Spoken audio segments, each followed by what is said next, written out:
Сәлем әлем, байланыста жоо. Бұл Қазақстан мен Орта Азиядағы азаматтық авиация мамандарын дайындайтын жалғыз университет. Дұрыс тапқан боларсыңдар, я. Бұл Алматы қаласындағы азаматтық авиация академиясы.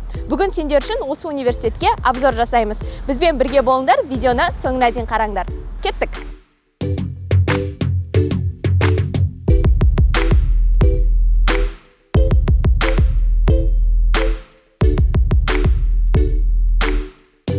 Қазір біз Airbus 320 әуе симуляторына кіреміз, бірақ бұл жерде тыныштық сақтау керек, сондықтан кеттік. Бұл әуе көлігі кәдімгі штурвалмен емес, джойстик арқылы басқарылады. Бірінші курста студенттер теориялық білім қалыптастырса, ал екінші, үшінші курстан бастап тура осындай әуе симуляторында өздерінің тәжірибелік дағдыларын қалыптастырады. Бұл симулятор ұшақтың қозғалысын айнытпай қайталайды, ал біз ұшуға дайынбыз. Азаматтық авиация академиясының академиялық жұмыс департаменті бойынша директоры Шаңғай Ақбаркен Сәбитжанұлымын. Қош келдіңіздер. Азаматтық авиация академиясында қандай мамандықтар мен бағыттар бойынша білім бересіздер? Енді мына азаматтық авиация саласын мамандармен қамтамасыз ететін бірден бір жоғары оқу орны Азаматтық авиация академиясында ұшқыш, авиадиспетчер, авиаинженер, авиациялық қауіпсіздікті қамтамасыз ететін, авиациялық тасымалдауды ұйымдастыратын қазіргі таңда аса қажетті мамандарды біз даярлаймыз халықаралық стандарттарға сәйкес. Жақсы, рахмет. Ал осы академияға түсу үшін талапкерлер не істеу керек? Қандай құжаттар қажет, немесе қандай тексерістерден өту керек? Енді біздің жоғары оқу орнына түсу үшін ол әдеттегі құжаттар ғана керек. Бізге тек қана екі мамандық бойынша, ол ұшқыш және авиадиспетчер мамандықтарына бізде арнайы медициналық комиссиядан өту керек, соның шешімі керек, қорытындысы керек. Осы мамандықты игеріп, келешекте осы мамандық бойынша жұмыс атқарылады дегенді білдіретін. Ол неге керек? Өйткені ұшқыш болсын, авиадиспетчер болсын, олар жолаушылардың қауіпсіздігіне тікелей әсер ететін мамандар. Сол себептен осы өте маңызды тұсы осы мамандықтардың. Бұл академияда сендер тек қана пилот, ұшқыш деген сияқты, диспетчер деген сияқты мамандықтарға ғана емес, сонымен қатар авиацияда керек барлық мамандықтарды оқысаңдар болады. Мысалы, механик немесе авионик. Точно мотор кеткен, майын ауыстыру керек. Жалпы достар, бұл бізде осы механиктерге арналған практикалық аудитория. Бұл жерде тек қана лекция ғана оқымайсыңдар, сендер осындай кәдімгі шынайы самолеттің двигательдерін шұқылап, жөндеп өздеріңе практикалық білім алсаңдар болады. Мана, дәу ғынан қалай алып кіргенді, есікті бұзып кіру керек. Негізі Азаматтық авиация академиясы 1995 жылы құрылған, және қазіргі таңда авиацияда реконструкция, яғни жөндеу жұмыстары жүргізіліп жатыр. Қазір сендерге жөндеу жұмыстары аяқталған әдемі аудиторияларды көрсетеміз.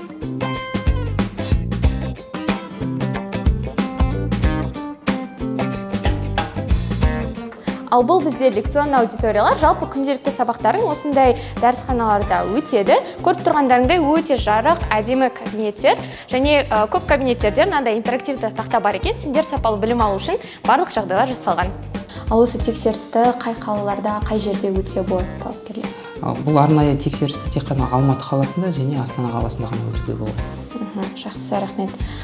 Келесі сұрақ, сіздерде жалпы академияға оқуға түсу үшін ағылшын тілін білу міндетті ме? Енді ағылшын тілін білу әрине өте қажет, бірақ та бізде осы ағылшын тіліне өте аса назар аударамыз.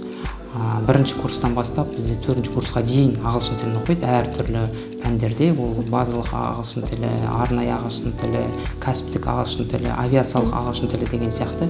Одан бөлек бізде көп пәндер, арнайы пәндер, оның барлығы ағылшын тілінде өтеді. Сондықтан біз әрине ағылшын тілін біліп тұрған балалардың түскенін қалаймыз, бірақ та ағылшын тілі жаңағы өте жоғары болмаған кезде біз арнайы курстар өткіземіз. Жаңағындай сабақтарды жиі өткізу арқылы олардың деңгейін бірінші курстан кейін B2 деңгейіне дейін өзіміз көтереміз.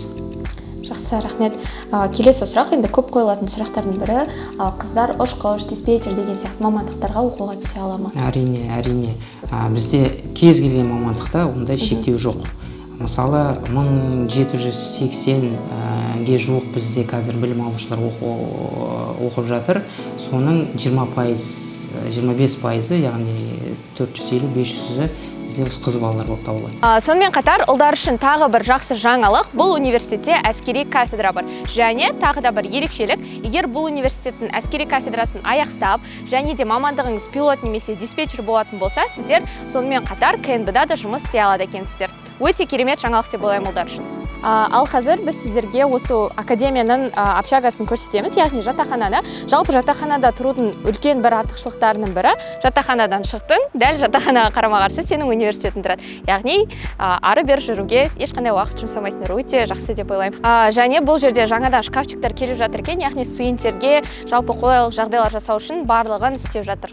Барлық жатақханалардағы сияқты әр этажға, яғни әр қабатқа бір кухня болады, және де ұлдарға, қыздарға жеке жаңағыдай жуынатын бөлмелері де бар. Бұл әдеттегідей жатақхана, студенттердің жатын бөлмесі. Жалпы әрбір бөлмеде 4 студенттен жатады, яғни 4 қыз немесе 4 ұл. Әрбір студентке осындай төсек, және де өздерінің киімдерін қоюға, заттарын қоюға осындай шкафтар беріледі. Сонымен қатар жаңағыдай сабақ қарайтын, өздеріңіздің жұмыстарыңызды істейтін стол да бар. Жалпы осылай. Ал осы студенттерге сіздерде жатақхана бар ма? Жатақхана қанша студентке арналған? Жатақханамыз енді бар, біздің өзіміздің жатақханамыз 580 адамға есептелген. Келешекте біз өзіміз жаңа жатақхана салу жоспарымызда бар. Жақсы. Бұл академияда оқитын студенттерде қандай айырмашылықтар бар? Яғни оқу кезінде авиация саласында практикалық тәжірибеден өту деген сияқты мүмкіндіктер бар ма? Әрине. Мынау жалпы біздің академияның құрамында келешек мамандардың еңбек нарығындағы бәсекеге қабілеттілігін арттыру бағытында жұмыс атқаратын 3 халықаралық, 2 отандық оқу орталықтары бар. Бұл оқу орталықтарының бірден бір мақсаты білім алушыларды авиациялық куәліктермен қамтамасыз ету. Мысал келтірейік, ол жаңағы республикамыздың авиациялық әкімшілігі беретін коммерциялық ұшқыштар куәлігі, ИКАО халықаралық азаматтық авиация ұйымы таныған авиациялық қауіпсіздік маманның куәлігі, ИАТА таныған авиациялық тасымалдауды ұйымдастыратын мамандығы. Сонымен қатар ИКАО белгілеген 4-ші деңгейдегі ағылшын тілі бойынша тілдік құзыреттілікті растайтын IELTS сертификаты. Бұл сертификаттардың барлығы біздің жаңағы келешекте түлектеріміз еңбек нарығында, жаңа өзім айтып кеткендей, оларға үлкен бір басымдылық береді жұмысқа орналасу барысында. Яғни біздің студенттеріміз тек қана диплом алып шықпайды, дипломмен қатар жаңағыдай авиациялық жұмыстарға рұқсат беретін авиациялық куәліктерді алып шығады қоса. Өте жақсы. Енді осы орайда тағы бір сұрақ, оқытушылық құрам туралы айта кетсеңіз, бұрын авиация саласында тәжірибесі бар оқытушылар жайлы? Әрине, енді оқу процесі бізде 100-ден астам білікті оқытушылардың күшімен жүзеге асырылады.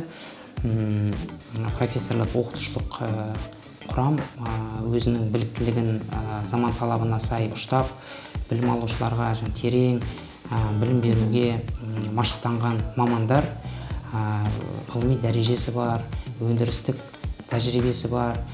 Мысалы, жалпы ұшу, сондай-ақ жалпы ұшу сағаты 15 мыңнан астам Boeing, Airbus әуе кемелерінің командирлері, ұшқыштары, авиация саласында қызмет атқаратын жетекші мамандар, топ менеджерлер және біздің әріптестеріміз, серіктестеріміз шетелдік жетекші жоғарғы оқу орындарының оқытушылары мен ғалымдары сабақ беруге үнемі тартылып отырады.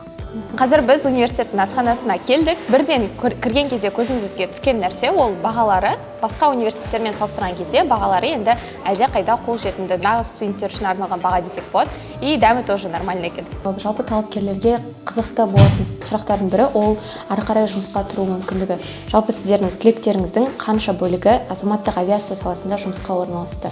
Өте жақсы, өте маңызды сұрақ. Бұл мәселе ең бірінші кезде біздің оқу орнын таңдайтын кезде барлық ата-аналарды болсын, келешек мамандар болсын, жаңағы қызықтыратын сұрақтардың бірі. Бізде қазіргі таңда жыл сайын енді мынау түлектеріміз 70-80% оқу бітірген жылы жұмысқа орналасып жатыр. Былтыр бізде 86% болды. Енді биыл біз ол көрсеткіштен де жоғары көрсеткіш көрсетеміз деп өзімізге жоспар қойып отырмыз. Өте жақсы. Соған қарағанда студенттерде жалпы осы академияда инфрақұрылымдық жағдайлар өте жақсы болу керек. Жалпы қандай зертханалар, тренажерлар бар академияда? Енді біздің жастарымыз келешекте жақсы маман болып қалыптасуына біздің академиядағы материалдық техникалық база барлық толық мүмкіндіктер береді. Жаңа практикалық дағдыларды бекіту мақсатында оқу үрдісінде көп функционалды Alcim, Boeing, Airbus, Simfax, Amadeus сияқты тренажерлар қолданылады. Бұл тренажерларда біздің білім алушылардан бөлек мына авиация саласында қызмет атқаратын мамандар да келіп, өздерінің біліктіліктерін арттырып, жаттығып, жаңағы өзінің жаңағы шеберліктерін шыңдап жатады. Өте жақсы. Енді соңғы сұрақтардың бірі, сіздердің университет студенттерінде алмасу бағдарламалары бойынша шетелге баруға мүмкіндіктер бар ма? Немесе қандай да бір халықаралық жобаларға, бағдарламаларға қатысу мүмкіндігі?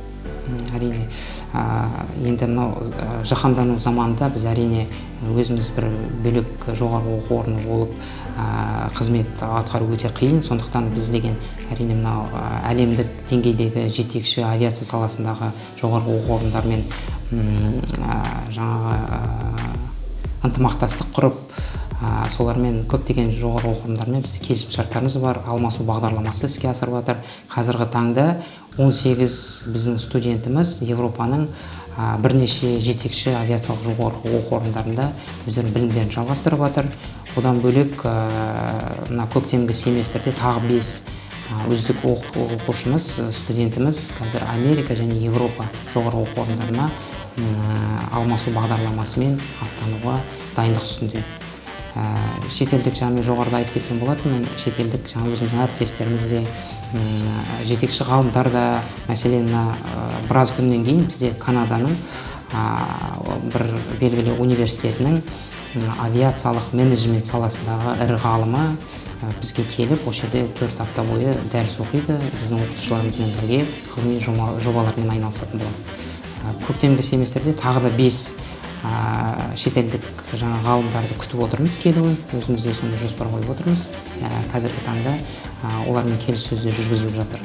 Осымен біздің бүгінгі обзор аяқталды. Сендерге ұнады деген ойдамын. Егер мамандықтар туралы, шектік балдар туралы көбірек ақпарат білгілерің келсе, біздің жол қосымшасын жүктеп алыңыздар. Ол жақта толығырақ ақпарат алсаңыздар болады. Сілтемесін төменде қалдыра кетеміз.